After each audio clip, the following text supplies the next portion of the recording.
నిత్య పూజలివివు నేరిచిననో ప్రత్యక్షమైనట్టి పరమాత్మునికి నిత్య పూజలివివో.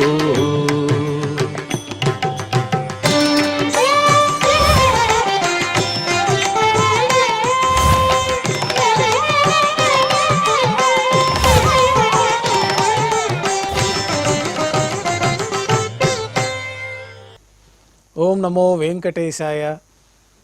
ఈరోజు గురువారము, శ్రీ క్రోధినామ సంవత్సరము, దక్షిణాయనము, వర్ష ఋతువు, భాద్రపద మాసము, శుక్లపక్షము, విద్య తిథి, హస్త నక్షత్రము, సెప్టెంబర్ 5, 2024.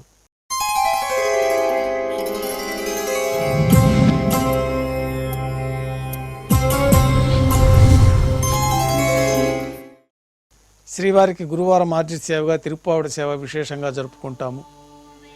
సాతుమర పూర్తయిన తర్వాత రేపు అనగా శుక్రవారం అభిషేకం ఏర్పాట్లలో భాగంగా శ్రీవారి మూలమూర్తికి అలంకరించబడి ఉన్న సువర్ణ తిరువాభరణాలు, రత్నాభరణాలు, హారములు తొలగించి శ్రీవారి ముఖమండలంలోని పచ్చకర్పూరం తిరునామంను అర్ధభాగం తొలగించి శ్రీవారి నేత్రములు కనిపించే విధంగా అలంకారం చేయబడుతుంది. శ్రీవారికి బంగారు పాదకవచములు, సువర్ణ కటిహస్తము, వరదహస్తము, శంకుచక్రములు, కర్ణపత్రాలు, శాలిగ్రామాల హారాలతో అలంకరిస్తారు. గర్భాలయం శుద్ధి గావించి మాధ్యాహ్నిక ఆరాధనలో భాగంగా బంగారు పంచపాత్రలో శుద్ధ జలాన్ని నింపుకొని శ్రీ వైకానస భగవత్ శాస్త్రోక్తమైన ఉపచారాలతో స్వామివారికి ఉత్సవమూర్తులకు ఉపచారాలు నిర్వహించి అష్టోత్తర శతనామావళితో అర్చన జరుగుతుంది. మాధ్యాహ్నిక నైవేద్యంలో భాగంగా పాచక కైంకర్య పొరులు సుమారు 450 కిలోల పరిణామంలో తింత్రిణీ రసాన్నం అంటే పులిహోర గరుడాల్వారు ముందు వెండి పీఠం పైన రాశిగా పోసి అలంకరించి 8 దిక్కులు శిఖరములుగా ఏర్పాటు చేసి నారికేళ్ల అర్థఫలములు మరియు పుష్పముల చేత అన్ని దిక్కులు ఎందును ముఖభాగం నందును రమణీయంగా అలంకరించి శ్రీవారి దృష్టి గోచరించినట్లుగా ఏర్పాటు చేస్తారు.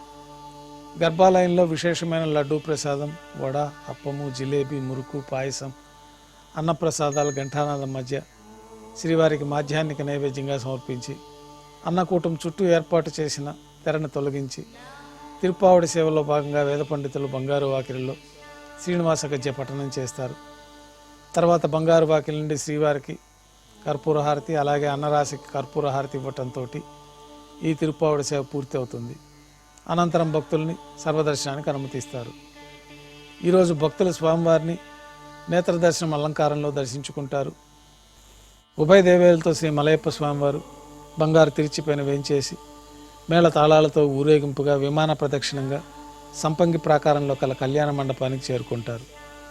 కళ్యాణోత్సవం ప్రారంభమవుతుంది. పుణ్యాహవచనము, అంకురార్పణ, రక్షాబంధనము, అగ్నిప్రతిష్ఠ, స్వామివారికి అమ్మవార్లకి కళ్యాణోత్సవం సందర్భంగా నూతన పట్టు వస్త్రాల సమర్పణ, మహాసంకల్ప పఠనం, మాంగళ్యాలకు ఆరాధన, మాంగళ్య పూజ పూర్తయిన తర్వాత అమ్మవార్లకి మాంగళ్యాల సమర్పణ. ఈ సందర్భంగా స్వామివార్లకి అమ్మవార్లకి కర్పూర నీరాజనం, విశేషమైన హోమాలతో పూర్ణాహుతి పూర్తయిన తర్వాత మాలా పరివర్తనం అనే కార్యక్రమాన్ని నిర్వహించి ఉభయ దేవేరులను శ్రీవారి చెంతకు చేర్చి ఈ సందర్భంగా అక్షతారోపణం అనే వైదిక కార్యక్రమాన్ని మంత్రయుక్తంగా నిర్వహించి నైవేద్యం సమర్పించి కర్పూర నీరాజనంతో కళ్యాణోత్సవం పూర్తి అవుతుంది. కళ్యాణోత్సవ భక్తుల దర్శనం అనంతరం ఉభయ దేవేరులతో శ్రీ మలయప్ప స్వామివారు మేళ తాళాలతో ఊరేగింపుగా ధ్వజస్తంభం వద్ద కల అద్దాల మండపానికి చేరుకుంటారు. వేదపారాయణ నడుమ అద్దాల మండపంలో ఊంజల సేవ నిర్వహించి కర్పూర నీరాజనంతో ఊంజల సేవ పూర్తి చేసుకుంటారు. భక్తుల దర్శనానంతరం ఉభయ దేవేలతో శ్రీ మలయప్ప స్వామివారు బంగారు తిరిచిపైన వేంచేసి మేళతాళాలతో ఊరేగింపుగా ఆలయం వెలుపల కల వైభవోత్సవ మండపానికి చేరుకుంటారు. ఆర్జిత బ్రహ్మోత్సవంలో భాగంగా స్వర్ణ గరుడ వాహనంపైన శ్రీ మలయప్ప స్వామివారు వేంచేస్తారు. కర్పూర నీరాజనంతో స్వర్ణ గరుడ వాహన సేవ పూర్తి అవుతుంది. హనుమంత వాహనంపైన శ్రీ మలయప్ప స్వామివారు వేంచేస్తారు. కర్పూర నీరాజనంతో హనుమంత వాహన సేవ పూర్తి అవుతుంది. పెద్ద శేష వాహనంపైన శ్రీ మలయప్ప స్వామివారు వేంచేస్తారు. కర్పూర నీరాజనంతో పెద్ద శేష వాహన సేవ పూర్తి అవుతుంది. బంగారు తిరుచిలో మలయప్ప స్వామివారు వేంచేసిన తర్వాత ఉభయ దేవేరులతో కలిపి శ్రీ మలయప్ప స్వామివారికి కర్పూర నీరాజన సమర్పణతోటి ఆర్జిత బ్రహ్మోత్సవం పూర్తి అవుతుంది. సాయం సంధ్య వేళలో 1000 దీపాలతో అలంకరించబడి ఉన్న సహస్ర దీపాలంకరణ సేవ మండపానికి ఉభయ దేవేలతో శ్రీ మలయప్ప స్వామివారు చేరుకుంటారు. వేదం, గానం, నాదం నడుమ సహస్ర దీపాలంకరణ సేవ జరిపి నక్షత్ర నీరాజనము, కర్పూర నీరాజన సమర్పణతోటి సహస్ర దీపాలంకరణ సేవ పూర్తి అవుతుంది.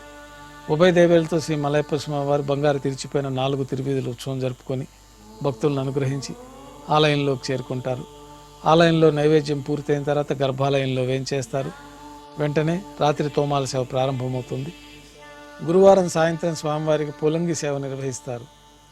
సాయంకాలం ఆరాధనలో భాగంగా గర్భాలయం శుద్ధి చేసి పంచపాత్రలో శుద్ధతో నింపుకొని స్వామివారికి, ఉత్సవమూర్తులకి వైకానస భగవత్శాస్త్రోక్తమైన ఉపచారాలు సమర్పించి వివిధ సుగంధ పుష్పాలతో స్వామివారి దివ్యమంగళ స్వరూపమంతా పుష్పమాలలతో అలంకరించి పుష్పమాలలతో కిరీటాన్ని సమర్పించి స్వామివారికి సూర్యకటాన్ని అలంకరించి ఉత్సవమూర్తులకు పుష్పమాలలు సమర్పించి చతుర్వేద మంత్రాలతో మంత్రపుష్పాన్ని సమర్పించి నక్షత్ర నీరాజనము, కర్పూర నీరాజనంతో పూలంగి సేవ పూర్తి అవుతుంది.